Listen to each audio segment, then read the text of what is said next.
अन्य महत्वपूर्ण समाचार की बात करें तो भरूच शुक्लतीर्थना मेळामां नर्मदा नदीमां 3 जणना डूबी जवाथी मौत थया हता। आ मुद्दे लोकोमां भूमाफियाओ सामे जन आक्रोश फाटी निकळ्यो छे। नदीमां भूमाफियाओ द्वारा खूब ઊંડાણ સુધી રેતીનું ખનન કરતા યુવકો ડૂબ્યા હોવાનું ખારવા સમાજે જણાવ્યું છે।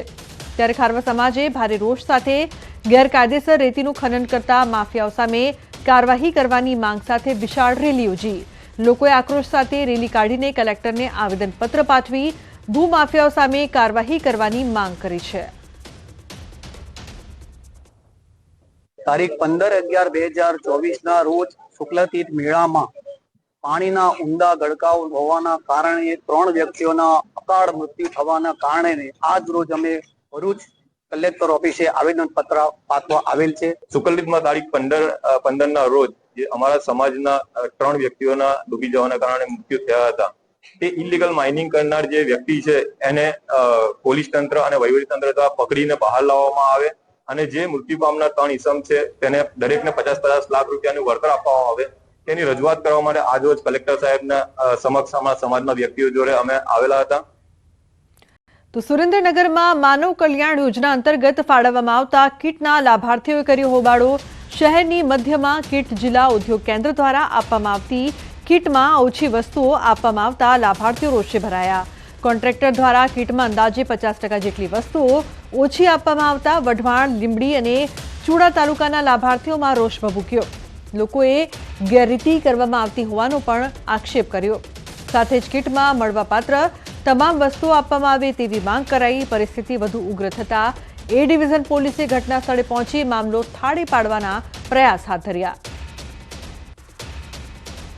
અડધો સામાન આનકા રાખ્યો હતો ને અડધો સામાન આ જે ફોટો પાડ્યો એમાં રાખ્યો।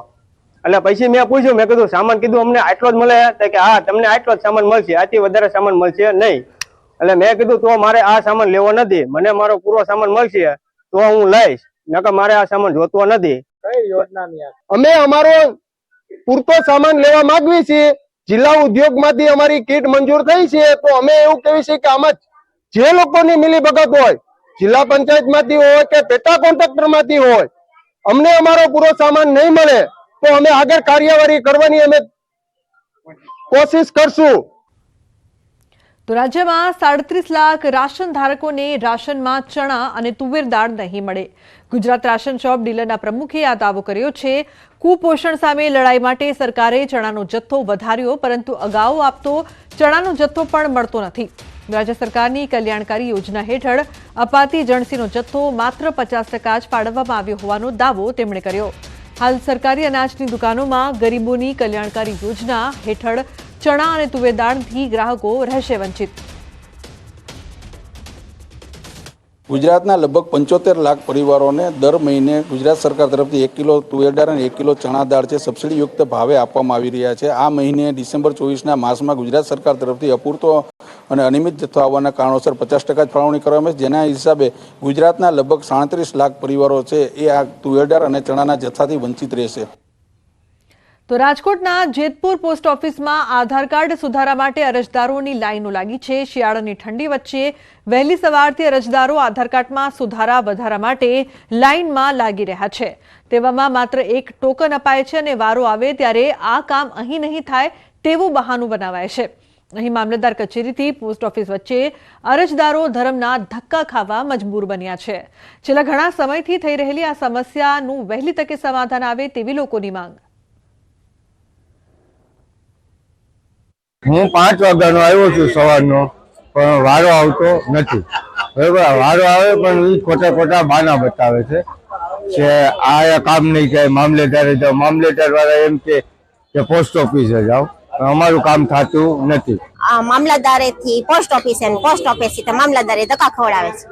આધાર કાર્ડનું કાંઈ કામ થતું નથી અને આધાર કાર્ડની સખત જરૂર છે કેવાયસી માટે પણ, અને છોકરાઓને સ્કૂલમાં પણ આધાર કાર્ડની જરૂર છે, અને ત્યાંથી ધક્કા ખવડાવે છે તો સરકારને ધ્યાન દેવું જોઈએ એમ। તો છોટાઉદેપુર નગરપાલિકા દ્વારા 1,70,00,000ના ખર્ચે મલ્ટીપર્પઝ બિલ્ડિંગ બનાવવામાં આવી છે। પાલિકાને આર્થિક મદદ મળે તે હેતુસર છોટાઉદેપુરના પ્રાઇમ લોકેશન પર આ બિલ્ડિંગ બનાવવામાં આવી છે, જેમાં 40 દુકાનોનો સમાવેશ થાય છે। વેપારીઓને પણ આ કોમ્પ્લેક્સમાં દુકાનો લેવાનો ભારે ઉત્સાહ હતો, પરંતુ તેની હરાજી ન થતા 5 વર્ષથી તૈયાર થયેલ કોમ્પ્લેક્સ ધૂળ ખાઈ રહ્યું છે. ઉલ્લેખનીય છે કે જે જમીન પર બિલ્ડિંગ બનાવાઈ છે તેની પહેલા આ જમીન પર આંગણવાડી હતી, જેનો હેતુ ફેર કરવાની પ્રક્રિયા પૂર્ણ પણ નહોતી થઈ અને તેની પહેલા જ આ ઇમારત ઊભી કરી દેવાઈ, જેથી હરાજી અટકી ગઈ છે. ધૂળ ખાતું આ કોમ્પ્લેક્સ જાણે શૌચાલય બની ગયું હોય તેમ લોકો અહીં શૌચ ક્રિયા માટે તેનો ઉપયોગ કરી રહ્યા છે. જ્યાં જો ત્યાં ગંદકી જ ગંદકી જોવાઈ રહી છે, જેથી સ્થાનિકો તેમજ વેપારીઓની એક જ માંગ છે કે આ પ્રશ્નનો જલ્દી નિકાલ કરવામાં આવે.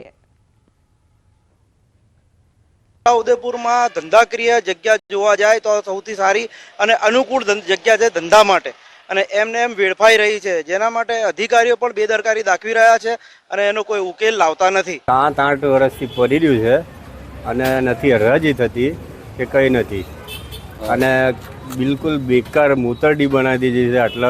આટલા રૂપિયા ખર્ચો કર્યા પછી બી 5 વર્ષ પહેલા 2 કરોડના ખર્ચે મલ્ટીપર્પઝ બનાવવામાં આવેલું તે આજે બિલકુલ હવાળ પરિસ્થિતિમાં પડી રહ્યું છે.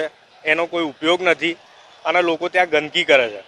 જનતાના પૈસાનો આવો ખરાબ રીતથી વેડફાટ થયેલો છે. બસ કમ શોપિંગ સેન્ટર જે પેટ્રોલ પંપ ચોકડી ઉપર બનાવવામાં આવેલું છે તેની ફાઇલ હાલમાં નિયામક શ્રી શહેરી વિકાસ ખાતે ચાલેલ છે, હરાજીની ફાઇલ.